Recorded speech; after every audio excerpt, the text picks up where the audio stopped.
What Q&A are you most hoping for? I hope they just listen. We've been watching this guy's stream. I don't know if you guys have heard of him before. His name's Asmongold. Guy's got a lot of great ideas. So we're just gonna watch his stream and do whatever he says, and then that would be it. All right, and everything would be perfect. Yep. I hope they shut down the game. Yeah, then I'd have a productive life. There's so many spammers because in school. That's why they're in the school year. What is up, everybody, and welcome to another World of Warcraft live developer Q&A. My name is Josh Allen, aka Community Manager Lore, joined here once again by Game Director Ian Hazakostas. We've been having a completely calm, casual, nothing to worry about all week. Yeah. It's been, Okay, so this is really fucked. Oh, shit. I've been out there leveling my alts, enjoying my 90-second AVs. Yeah. I mean, yeah, it's just a regular day in the World of Warcraft. I'm going to turn off alerts, guys. I'm turning off alerts. So, did you want to say anything? Obviously, we've been working through some issues, and I believe How about we're doing some maintenance on North American realms as well. Well, welcome to all you joining us because you're looking for something to do while North America is down briefly for restarts.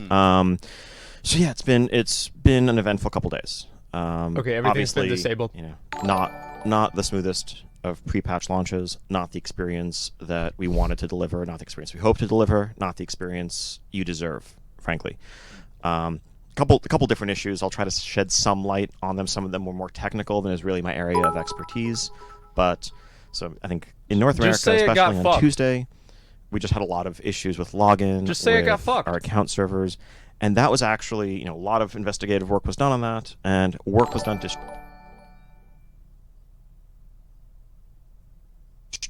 trace that back.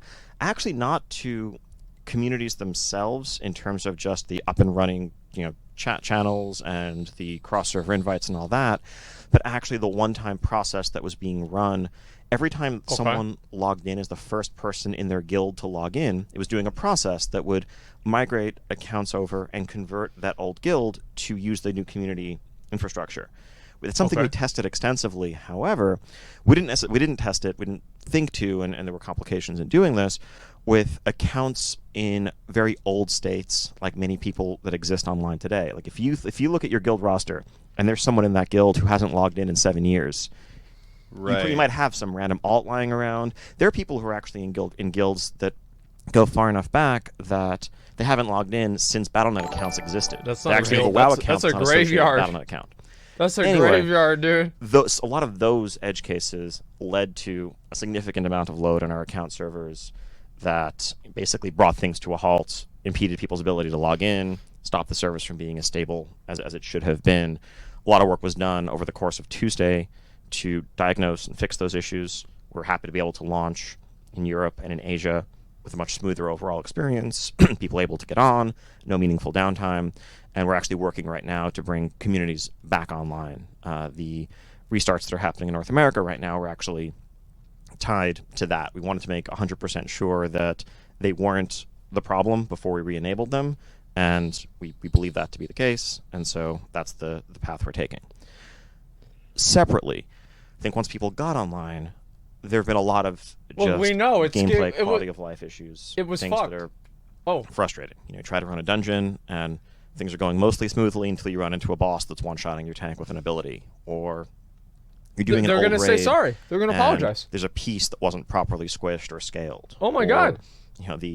They're admitting that they fucked up. Stuff I just alluded to, and so on and so forth. Again, those are regrettable.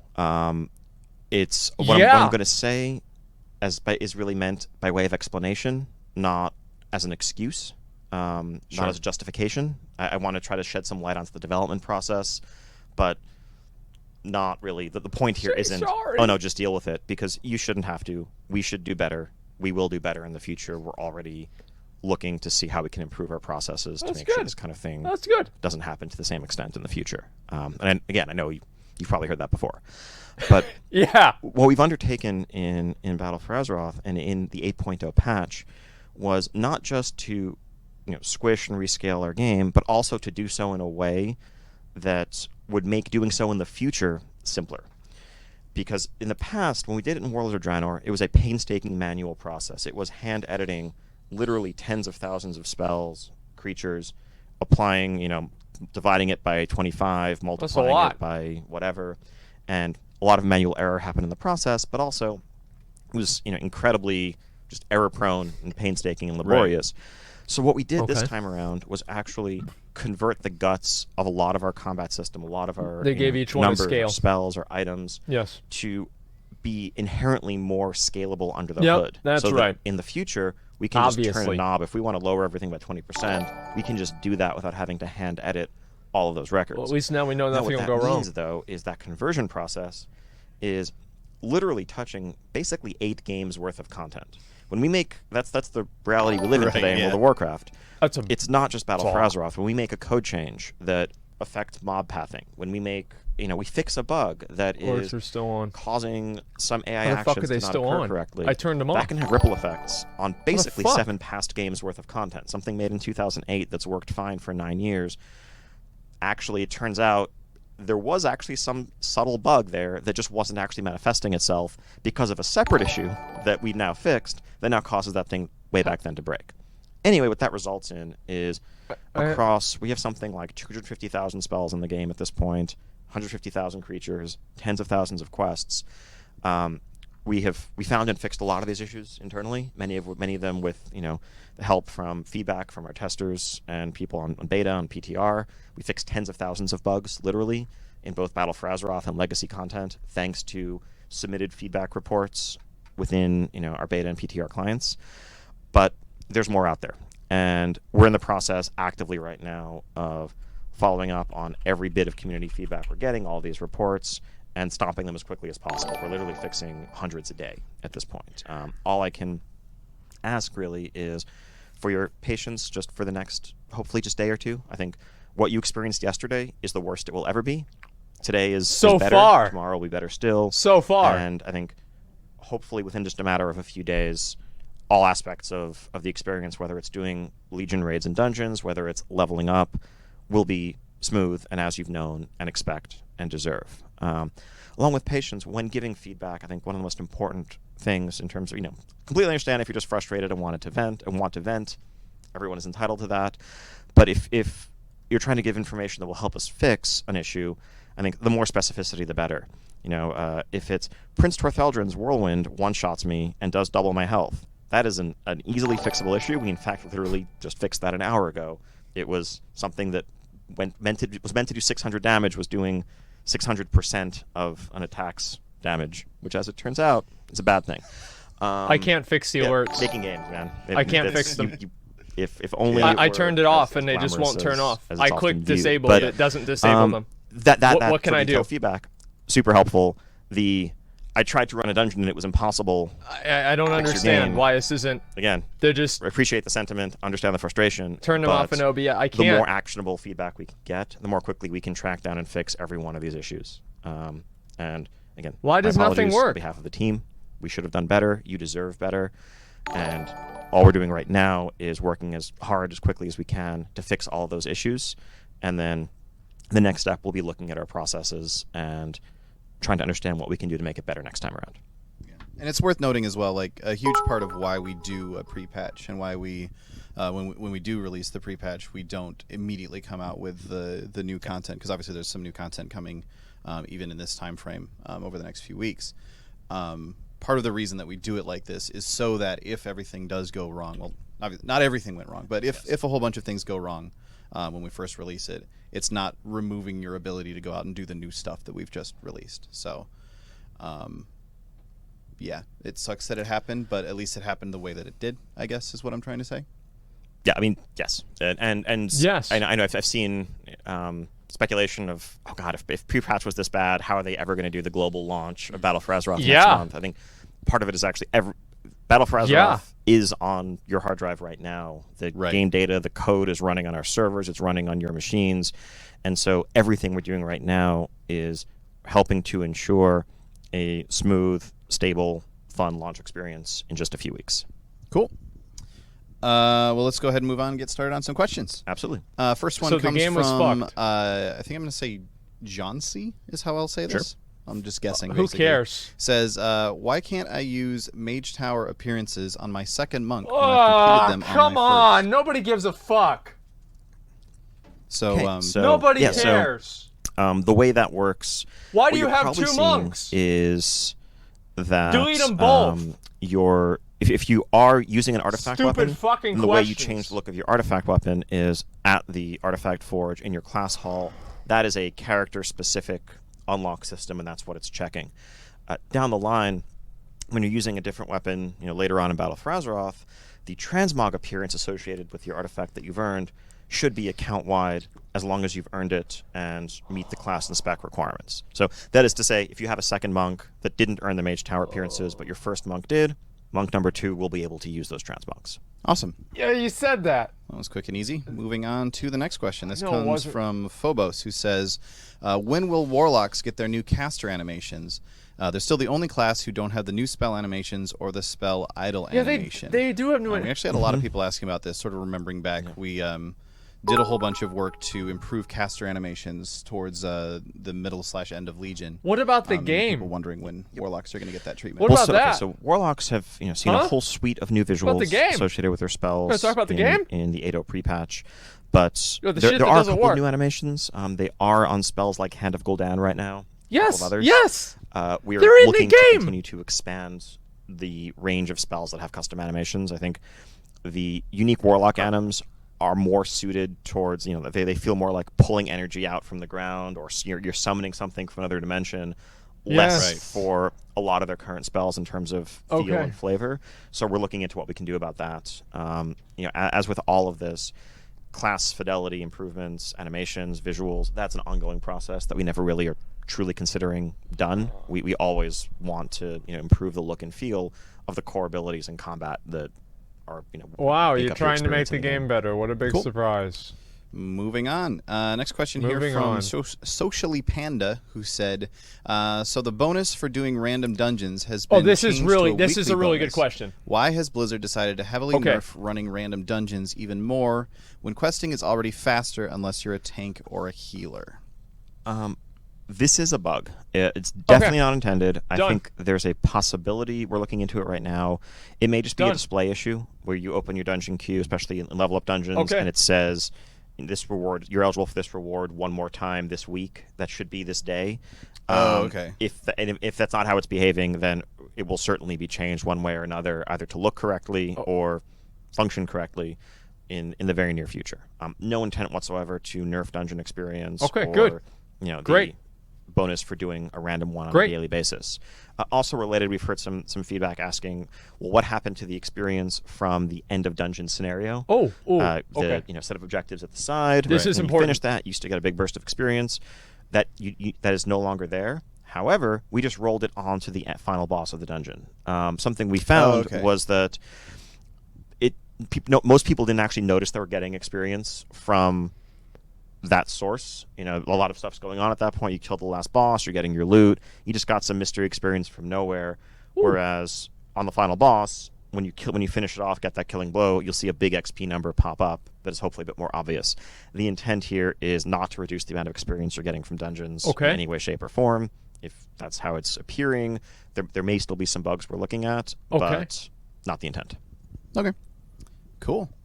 Moving right along, question here from Nahela, who said, Legacy loot was recently changed to be listed as more than 10 levels instead of 10 or more. Any reason for this change or any chance of it going back? This currently extremely restricts previous expansion transmog hunting. So basically talking about... Tell me it's a bug, Ian. if it requires... Tell me it's a fucking bug. ...that you be 11 levels above Tell me it's a bug. then that means that in BFA, Legion raids wouldn't have Legacy loot. We know. Currently in Legion... Warlords doesn't have, and that's how it's always been implemented. It wasn't changed at any point. I think there was maybe a time where a couple of community sites or something that we put out said 10 levels. Yeah, I think we had a blog post that had. Yeah. But it's always been intended to be more than one expansion behind. Why? So for Warlords, that does mean that in just a few weeks, as soon as you level to 111 or beyond, that system will apply for all Warlords raids. Why? Also, the other change that happens at the same time is once an expansion is no longer current at all. So in a level 120 Is in WoD BFA, current now? Legion raids will shift to a system where they always drop a minimum number of loots within personal loot based on the raid size. So you'll always get 2 loots as if you had 10 players present, even if you're soloing a Legion raid, though it's probably going to be pretty challenging to solo Legion raids early on. And that's but part of it gave you 20 part in of the Legacy thinking here, in terms of what this loot system applies to. In general, raids 2 expansions ago are what becomes part of people's solo transmog loops. Yeah, if you Warlords suck. was a little bit of an exception because of the amount of raw power that the artifact gave players over the course of an expansion. I think if you think back to Warlords, other than, sort of extreme soloists who were, using every trick in the book, and the Myones of the world, talking about we didn't really see people soloing difficult Mists raids, especially early on in Warlords. That's probably going to be what plays out in the future. So that's typically more of a group activity where you bring a couple of friends with you if you want to try to run them. But then once things fully graduate into this is soloable Legacy content, that's when Legacy loot mode kicks in, and that's kind of signaling that, okay, this is now free-for-all solo content. We're going to give you a significantly more generous amount of loot, and you'll be able to complete your transmog collection a bit more quickly, especially if you bring a couple of people with you so that you can make use of all of the non-class restricted pieces that drop. Cool. Yeah, it makes sense too. It's like, I personally, I think it's nice to let the previous, because you've just come off an expansion, you've just been going through all these raids, you've just been putting a ton of time and effort into killing these bosses, and to have them then 2 days later just be like sort of face roll, you can just go in there and knock everybody over. That's kind of. That's so fucking stupid. Exactly. That's basically the. That is so stupid. I mean, and to be clear, there's also some lack of clarity, lack of communication on our end about how the combat bonuses work with regard to Legacy content.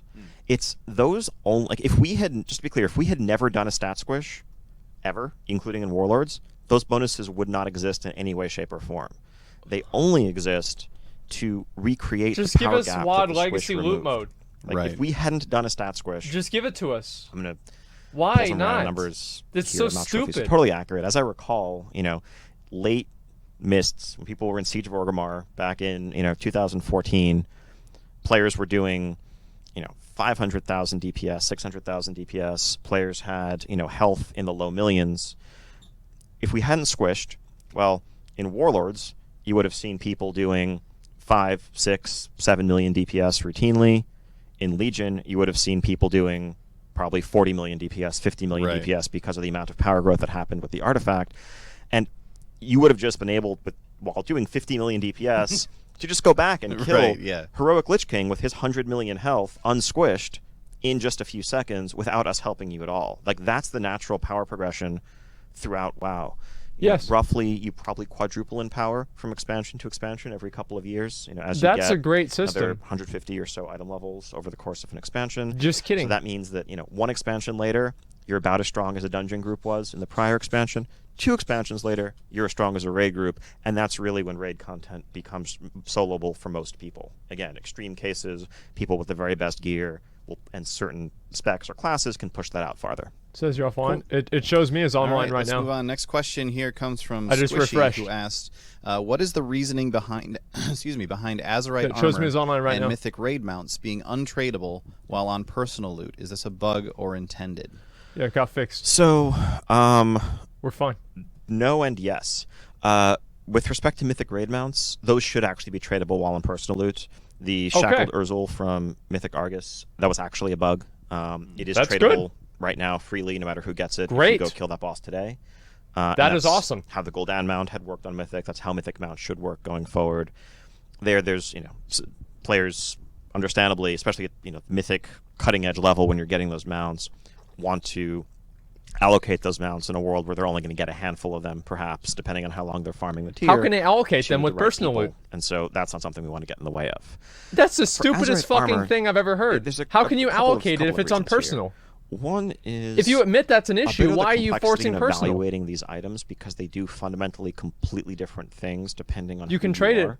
it. Like a piece of leather that's of course, Azerite there's nothing that's going to go wrong being there. Looked at by a druid, a rogue, and a demon hunter will have entirely separate powers for each of those classes, and it's different than looking at an item that has crit or haste and knowing, okay, this is better for this person than that person. I'm going to trade it to them. There's a very complex evaluation and sharing of information that would occur if you're trying to figure out why something is or isn't better, that goes beyond what is really awkward, what isn't awkward to have as a conversation in party chat or in raid chat. But separately, our philosophy when it comes to tradability of personal loot, really, we err on the side of making it as unlikely as possible that someone will ever feel pressured to give away an upgrade that is an upgrade for them, an item that they want to use for their personal power and their personal benefit, but the pug leader says, give that to so-and-so or I'm going to kick you, or whatever social structure you're in is making you part with that against really what you'd prefer.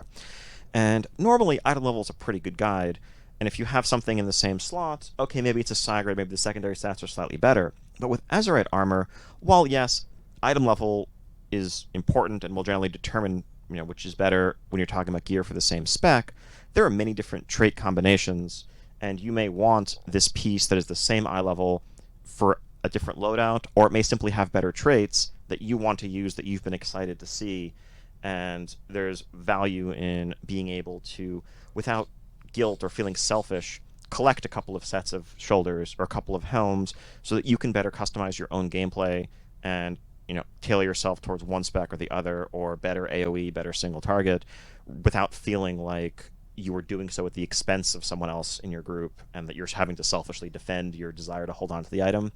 This way, they'll get theirs, you'll get yours, it'll work itself out. So you admit this will be a problem? Cool. With Moving other right pieces. along, next question from Mad1, who said, I love the MDI, but most teams ran similar comps. Blood DK, Holy Paladin, or Resto Druid, and a subset of the same 5 or 6 DPS specs. What changes are you making to encourage more variety at the highest levels? Okay, so a few layers to this question. There was definitely some factors about the format of the MDI that made it not totally representative of the game on live servers. Some of that was the way we scaled players' gear. On the DPS spec side, this is something we fixed very, very late in the process, right before the global finals. But through most of the qualifying rounds and the regionals, players' entire gear sets were set to a fixed item level, which meant that your artifact weapon was actually the same eye level as the rest of your gear, which was different from the norm on live servers in Legion, where your artifact would generally be 20 eye levels or so higher. That change was basically most painful to those who relied most on their weapons. It actually heavily nerfed hunters, while it made monks, who were mostly weapon agnostic in a lot of their abilities, comparatively better. And so that's why you saw things like people who played hunters at a very expert level on live running with monk in the MDI. It was just because of that quirk of the format, which was a problem with the format, and something we're fixing going forward. You don't Separately, say. A lot of the format of the MDI, there were times where we were allowing players to pick the affixes for the next round, or to pick one of the affixes for the next map, or we had a limited affix pool that players were cycling among, and players would often avoid some of the affixes that penalized certain strategies or certain compositions. You didn't see a whole lot of bursting, you didn't see a whole lot of bolstering, because it for example, sucks over the course of the entire run. Now, those are MDI specific things. Now, obviously, Blood DKs were by far the dominant tank throughout the course of Legion, for Mythic Dungeons, on live. Holy Paladin and Resto Druid, similarly the dominant healers at the very high end. I think some of that is a quirk of just the amount of self-healing and survivability that Blood Death Knights had. It's because they're better. As well as other advantages like anti-AMS and the like. For Holy Paladin what and about Resto Druid, consumption? a lot of it was a product of just the consistently increased health pool they had, whether it was baseline as Holy Paladin or the ability to go bear without a cooldown to survive abilities that would one-shot others. When are we going to get to the Archimon Dick some of question? that has been adjusted on a class balance level, but separately, I think we can and want to go further with how affixes very optimal composition. This is important. And can be disruptive. I think Necrotic in some ways was actually designed as an affix to counter the Blood Death Knight. The less mobile, self-healing reliant tank, well, you have this stacking debuff on you that's going to reduce your ability to heal yourself, theoretically crippling.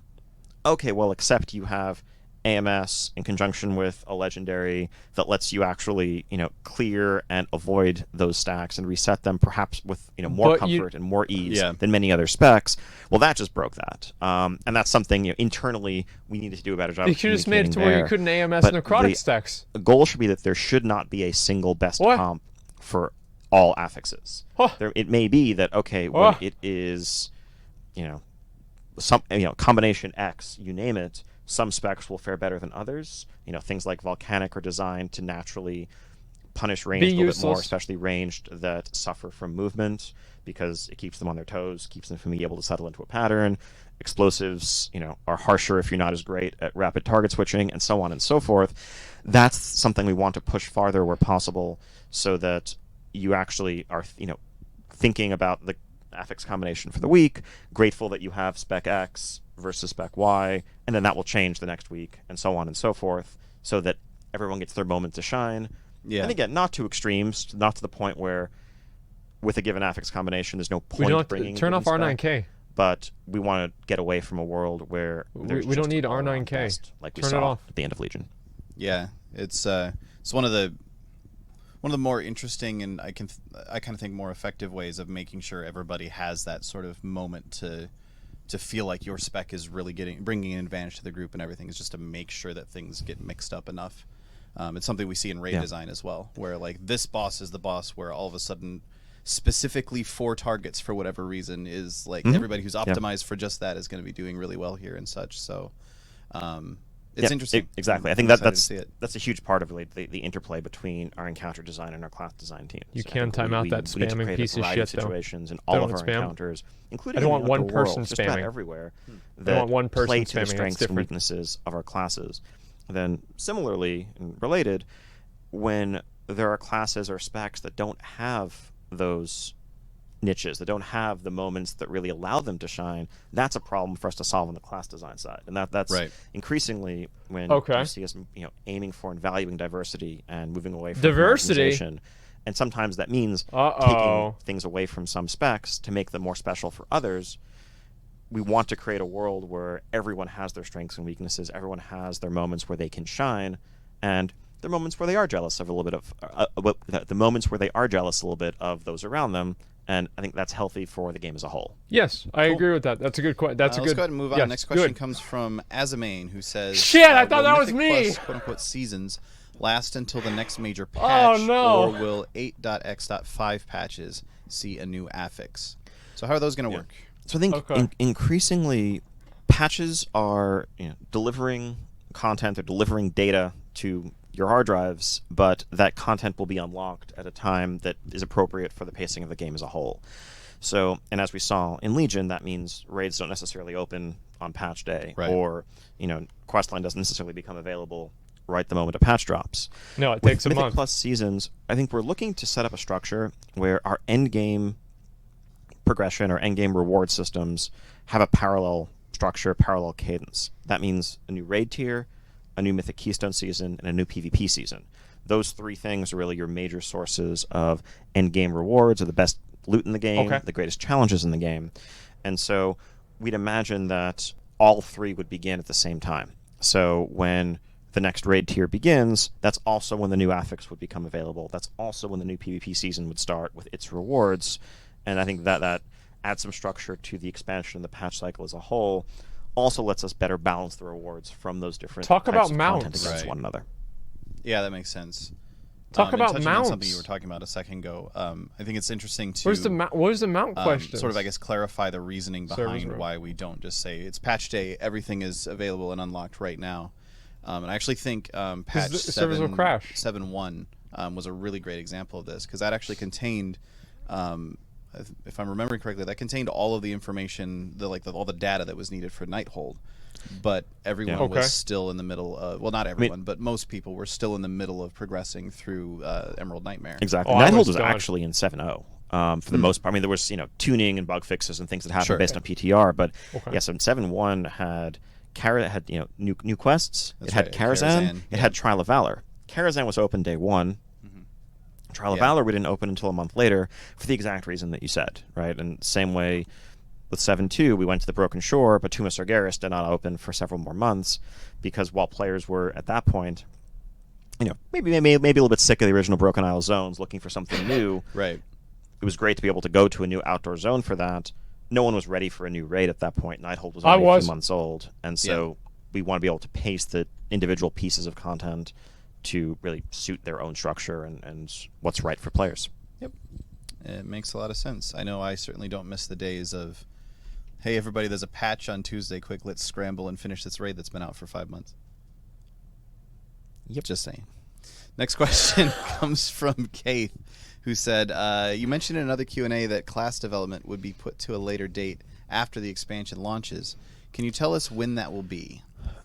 I mean, Next expansion. Just say it. Class Ian. changes, Next class development is expansion. an ongoing process. I think maybe this is referring to in the last Q&A, as we knew we were really the window was closing for major changes in the Battle for Azeroth pre-patch. It was trying to set expectations for people who hadn't yet seen changes that they were hoping for, because they weren't going to come in 8.0. There will certainly be more in 8.1. There's a list of specs we've discussed in the past that are due for some further attention, but we're also going to be doing ongoing tuning and balancing, in real time, really, based on some of it's going to be based on things we're seeing on live right now, just to make sure that endgame balance just for these next few weeks isn't too wacky. But then the majority of our attention is going to be focused on that initial 120 experience and making sure that all specs are competitive, all specs are viable in a range of content types, looking at specific talents that are unpopular, talents that are dominant that everyone takes in a row because they're either too good or the other ones aren't good enough. Similarly, looking at Azerite traits and their tuning, and which are popular, which are unpopular, which are too strong, which are not. Those numerical changes really never stop and are often just done in the flow of the live game. And then it'll be patches where changes to talents, redesign of talents occurs, where new abilities get added, where that sort of thing happens. And that's 8.1 and beyond. Okay. Moving on. Next question from Zajara, who said, as a Horde player, I find myself with little reason to hate the Alliance or take pride in the Horde right now. Is this an intended phase 1 for future twists and turns? So obviously, Sylvanas has been up to some shenanigans lately. Sylvanas is back again. So it's hard. It's hard for me to fully answer this without getting into spoilers. Sure. I think what I can say, what I can say to players of the Horde, to fans of the Horde, to Horde loyalists, is fuck you. Not to lose heart. That you're not necessarily wrong to be alarmed, to be dismayed at some of the actions that you're seeing, but there is more. There is more to the picture that has yet to be revealed. Oh, so she's morally gray. I see. Heart of the Horde. Okay. Still beats, and there are many who are ready to take up that banner and carry it for in the name of the Horde, for honor, and all the rest. Get rid of Sylvanas. And that's a story that will play out. There are many facets to the Horde. I think one of the interesting things about the Horde put her is in that jail. It represents a unity of different groups with different philosophies, different outlooks on life, really, that are brought together by sometimes tenuous bonds, but that this is true. Work best when they are actually, this is true. acting in unison. If you look at, the Orcs and, it's blood and honor and glory and savage existence. This is a good point. Look at the Forsaken. Yeah, lock her up, dude. Sylvanas' outlook, a bit more selfish, a bit more about free will, about ensuring that they're not going to be beneath the boot of another. Look at the Tauren, walking in the steps of the Earth Mother and their closeness to nature, and so on and so forth. And goblins with avarice and ingenuity, wide range of motivations, wide range of races that are bound together into this Horde. And so it's natural that there are going to be tensions. It's natural that there are going to be questions raised as to what is the Horde really, what is its purpose, what are its guiding values. And I think we're going to see that with both factions as they're clashing in battle over the course of the expansion to come. Both are also going to be left to look inward and reflect upon what motivates them, what their true nature is, and what they're fighting for. Cool. Etc. Cool. Next question from Bladebuster, who said, any plans for a solution to not have a stat squish every other expansion? Great question. We had one in Warlords. Great question. We had Legion, and now we're having one in Battle for Azeroth. Yes. Is there a long-term way that we can make that not necessary? We would love one. We have yet to come up with one, honestly. I think the problem is... don't make 5 levels of growth in a tier. Maybe some complete reimagining of our combat system that scales relative power without, scaling absolute numbers in the same way. That's more, multiplicative or exponential in nature. This is just what we're going to get. This is what we theoretical get. math that could happen, but obviously reinventing our entire combat system is a daunting prospect. That's not something that, is without tons and tons of risks. Reinvent the progression system. power progression is important to the game, and I think we've constantly see feedback and people asking on forums, on Twitter, elsewhere, like, can't you just stop making the numbers so big? Why do we need all this power? Why do we need all this progression? It feels like too much. Yeah. And the answer is Okay. it's because we have large numbers of content tiers, and through experimentation in the past, I think we've played with different gaps in power level between tiers. We found that where we've settled right now, 15 item levels, about 15% power is a gap between normal and heroic and mythic, and between tiers themselves. That's about what it takes for upgrades to feel consistently rewarding and meaningful. Right.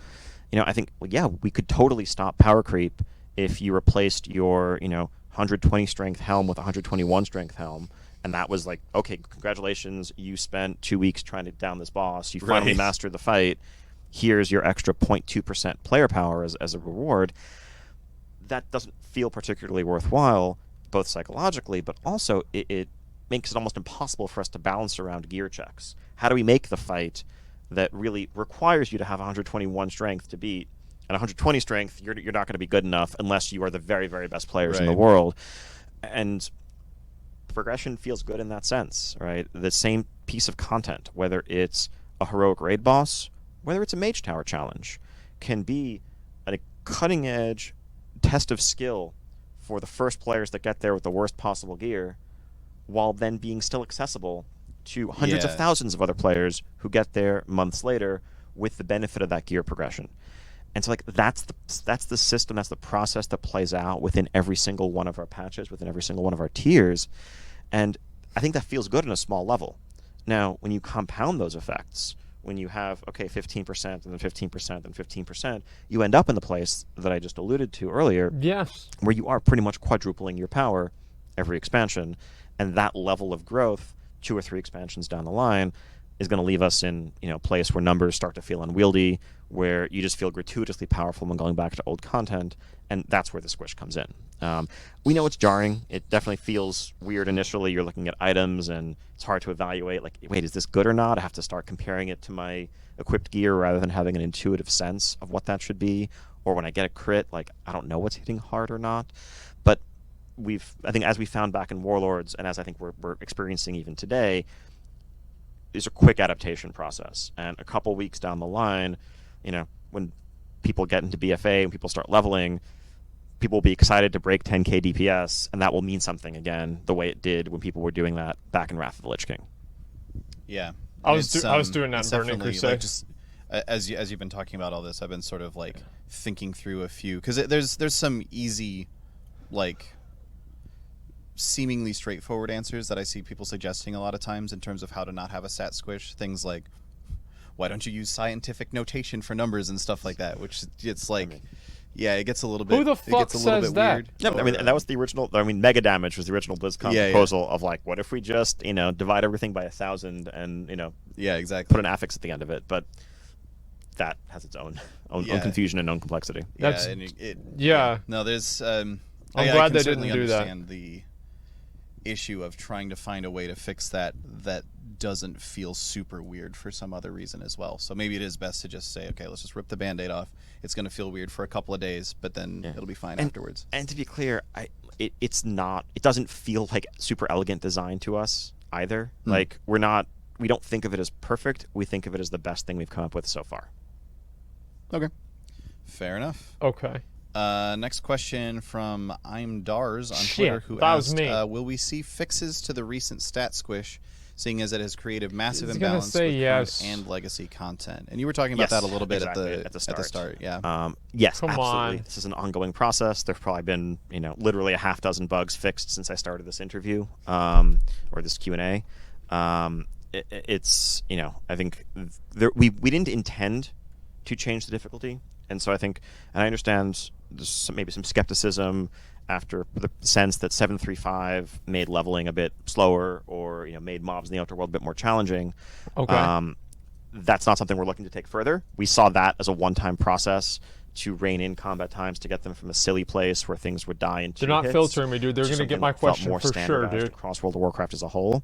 For sure. We've heard and seen a lot of feedback, and we've experienced it ourselves, that if you're level 30, you're level 70, you're level 80, things just feel slower Yeah. since last week. That is not intended. Those are essentially bugs with our rescaling, with our squish process. That's something that we're actively investigating and will be fixing. The goal is, if you could kill something in X seconds in the outdoor world last week, it should feel the same this week. And if it doesn't, we're going to find out why and fix it. Because How much they have does too much health. the artifact being overpowered? Because obviously, up until the pre-patch, the artifact was getting like super powered and supercharged, and then we've now drained the rest of that. How much does that factor into that as well? That's an important clarification. Okay, so that's less about legacy content in terms of the leveling experience or trying to run a dungeon at level 40. But if you're looking at Legion content as a max level player, I think we tuned the 8.0 experience around a fully powered pre-overcharge artifact. Right. So basically where you were 3 weeks ago. You were max concordance, artifact level 75, 80, something in that range. You had whatever gear you had. The world should feel the same as it did in that place, and that's what we've tried to tune around. Oh, okay. Cool. Question here from Not Hummus, who said, "There's a Not lot of talk Asmongold. on Reddit and forums about a level squish. What are your thoughts on it? This is a good and question. Have you considered like it?" this So we're question. talking about not just the idea of this is a going good through question. and reducing item levels, reducing stats, but also saying, okay, is Good question. 120 levels, is that too many? Should we Yes. think about lowering that number? Yes, it is. Honestly, possibly. It's something we've genuinely discussed and considered. Because it's also potentially daunting for a brand new player who's reading about the game, who's hearing about it from a friend, who's like, wait, I have to get how many levels before I can come do the new thing with That's you? a lot of numbers. And even though the levels themselves, they take a fixed amount of time, and it's not this months long journey to get to max level, it still feels like a really big number. And it also means, in practice, you do go more levels than you probably should a lot of the time between getting new abilities, between getting talents. A lot of those problems could be alleviated by simply squishing levels as a whole. The reason why we haven't, it's a mix of the complexity of the task in terms of how the game has been built over the years with quest dependencies, content as a whole. If you thought, I don't want to make light of it, but if you thought things have been broken the last couple days, like the risks of doing that would be far, far greater in terms of just every little bit of content made since 2003 that has depended on players being a certain level or expected them to be a certain level would have to be re-examined and reevaluated. Separately, That's a lot.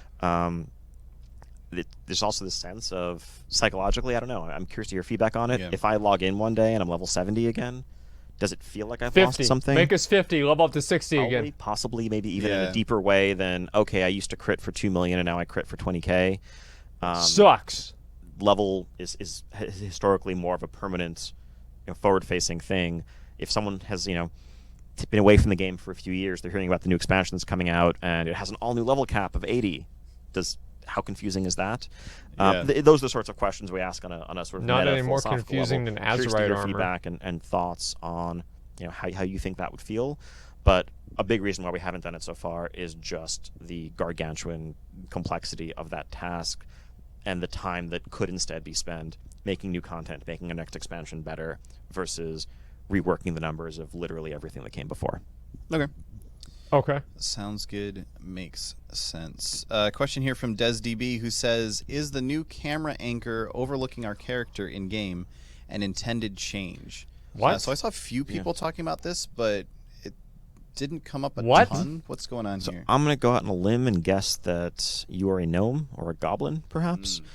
So we made a slight change to the camera anchor point for the very shortest races, trying to normalize this a little bit more to solve an issue we've seen pop up in our geometry in dungeons and raids. So before it used to be that a gnome's camera was anchored just a little bit lower than a human's, or certainly than a tauren's, which meant that for 90% of our races, when you're up against a wall or you're at the edge of a room in a dungeon or a raid, maybe there's a little lip or something that's keeping you from moving over the edge that kind of has collision. That would not interfere at all with the camera of most races. However, if you're a gnome, suddenly your camera, you get that claustrophobic sense. Right. The camera snaps to the wall. You're stuck. You're in first-person mode. And this is feels okay. super bad, especially if the mechanics of the dungeon or raid require you to, get up against the wall. So we've standardized those anchor points across our races. Okay. So what that will mean That's is good.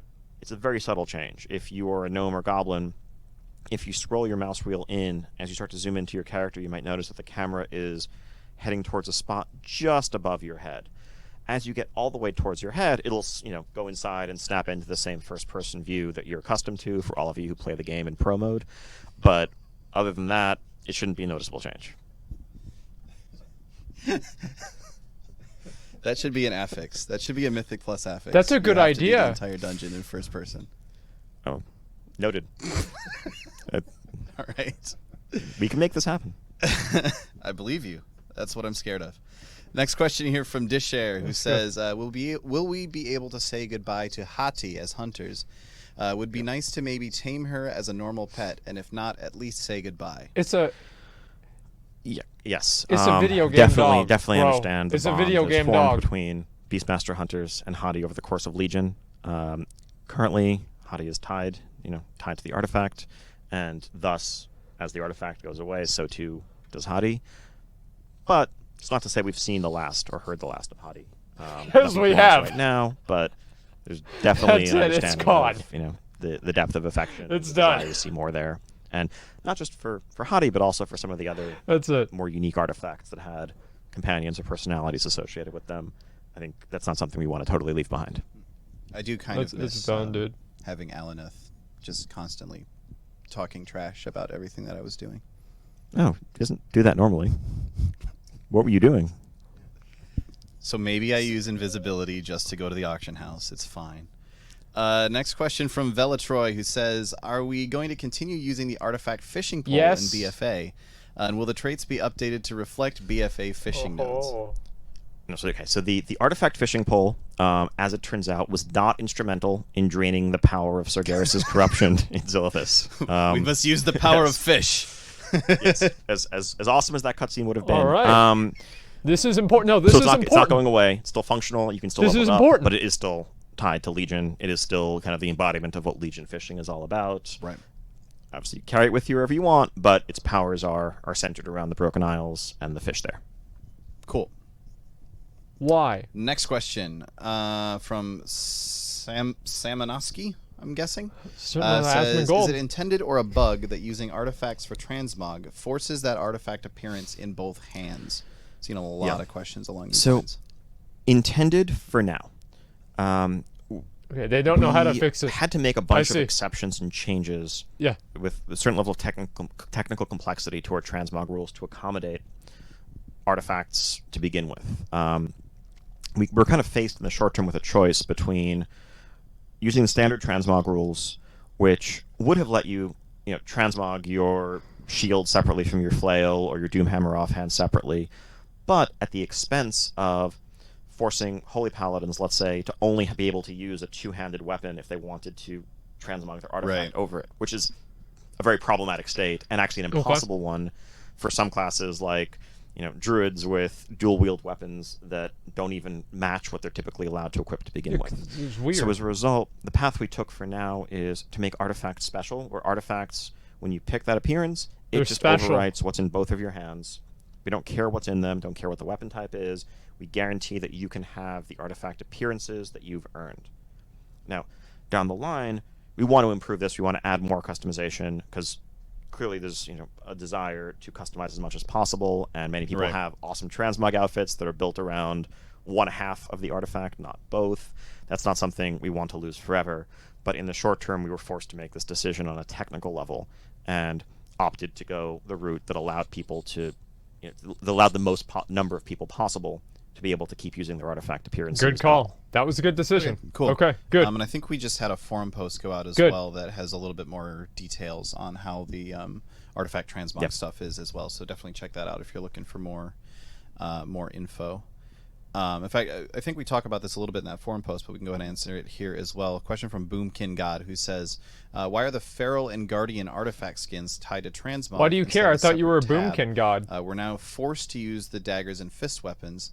they were quote unquote bearable grown in Legion because we could demog over them, but in BFA we're forced to use the default. So talking about if you want to have the special forms, basically, you need to transmog the artifact themselves, which then means that now you don't have control over what your weapon looks like, and and that's just a product of how those forms and how the artifacts were built. They're inextricably tied to the weapon appearances, and that's the world we live in now. Transmog is based on item slots and the properties associated with those items, including any associated visuals or cosmetics. Now, that's not to say in the future that couldn't change. I think, there's obviously a lot of excitement around customizing your appearance for the shape-shifting druid classes that otherwise don't get to really benefit from the full range of transmog in most of their everyday combat settings. And so I could see us continuing to add ways to earn variant cat and bear forms just because they're awesome. And in that world, maybe this is a solution down the line in a system that lets those forms be selectable separately. But for now, for the artifacts, they're just tied to the weapon because that's how transmog is, and those are limitations of the system. Okay. Obviously, so we don't know how to do it yet. Okay. You could transmog over them because you still have the artifact equipped. That's fine. It's still actually on your character. Now, you don't have the artifact equipped, and if you don't have the appearance, then there isn't really a way for us right there. Cool. Question here from Howlback, who says, can we expect any changes to transmog possibilities? Okay, this is important. Like being able to mog two-hander weapons to one-handers, two-handers what a to fist dipshit weapons, question. So obviously we were just Get talking the fuck about out of here, ban that. Block that guy on Twitter. Is that something we're looking into adding to the Who's this dumbass? transmog at this time?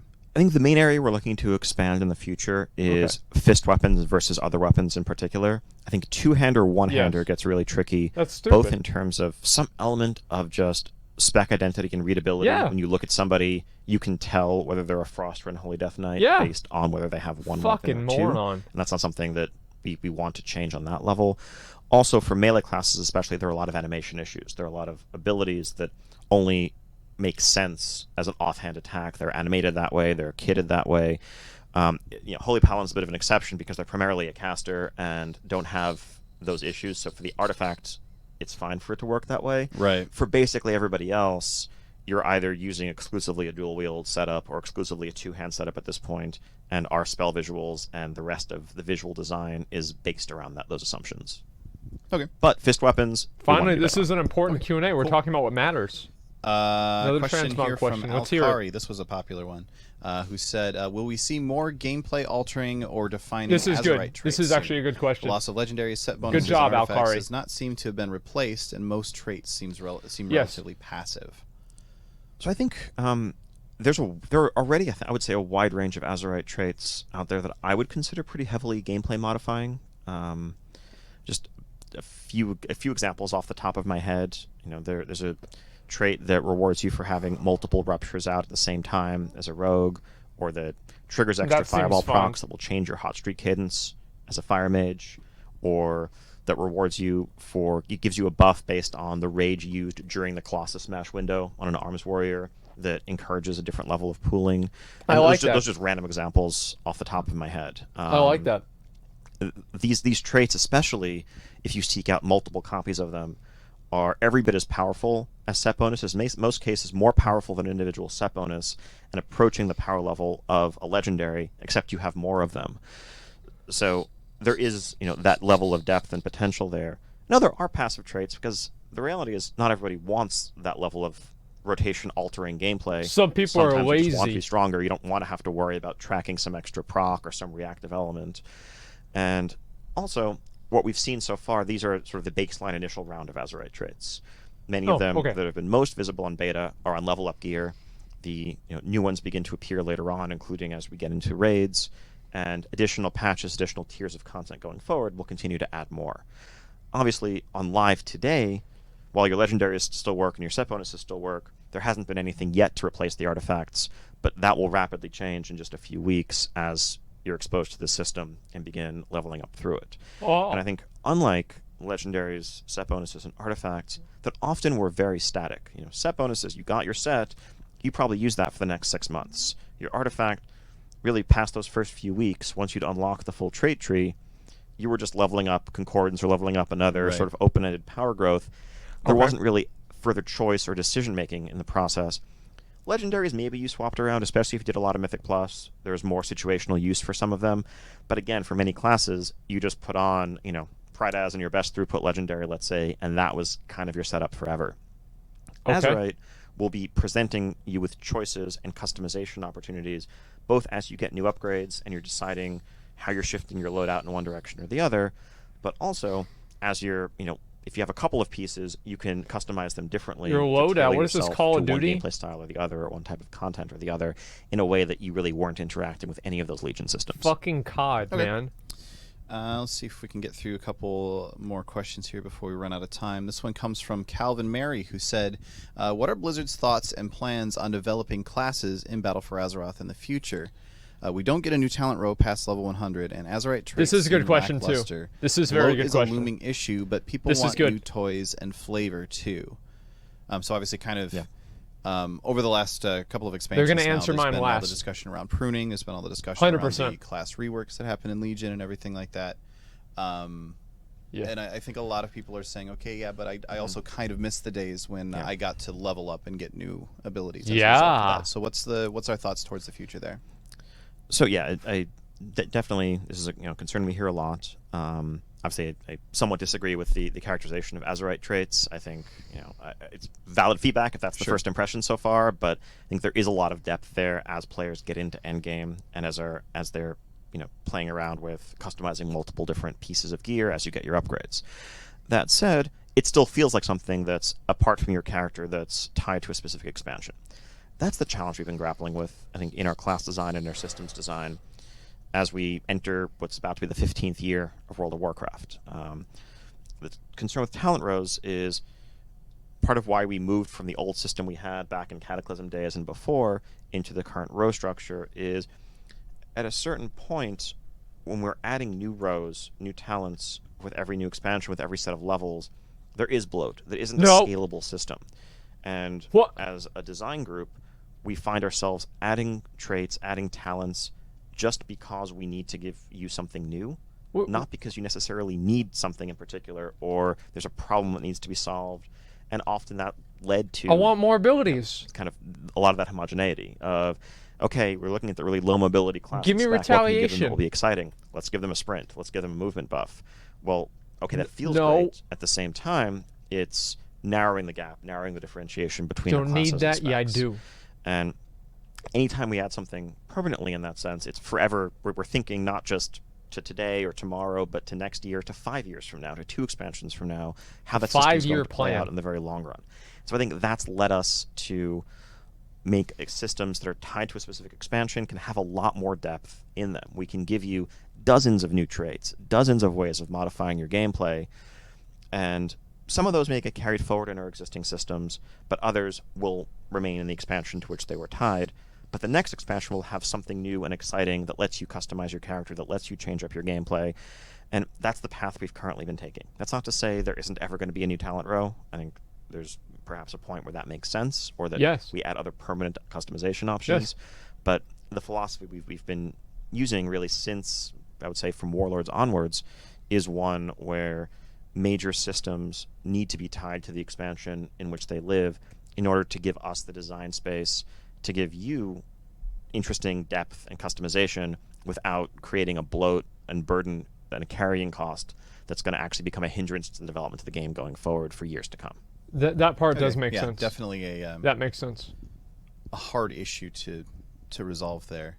At the end I had more to that thought. It went away as I was speaking at of the end of hard, the we day, want to answer Asmongold's question. Right? Obviously, for sure. right? And we all know, looking at the patch notes, and all right, what's the new thing my class got, and seeing, brand new ability. You got a cooldown. You can transform into a thing, or you have some new button that empowers this other ability, or lets you engage in new ways. All that's exciting to see, right? Getting new toys is absolutely exciting, and we know that in the short term, this is less exciting than that. The challenge is balance, is having to think about the long-term health of the game, having to think about those challenges and try to strike a balance, try to strike a compromise, because designing World of Warcraft with an eye towards 15 years of history and many, many more years to follow, that's long. We can't afford to just think about today. Yeah. All right, this is probably gonna have to be our last question because we need to let you. This get is back me, to dude. This is mine. Making the game. This one's coming in from Hellowice, who says the Mage Tower challenges in Legion were awesome and really fun to work towards with great rewards. Would you consider introducing this sort of solo challenge again in BFA? You're gonna say yes. Definitely. I What's think up? it was awesome to see how the Mage Tower evolved over the course of Legion as a whole. Very early on, it was genuinely a brutal challenge for the very best geared players, very most skilled players in those first few weeks. No, they're doing gonna it, ask one with more, and it's level gonna be 50 it's gonna be me. artifacts and eye level 900 or so that you had from Nighthold.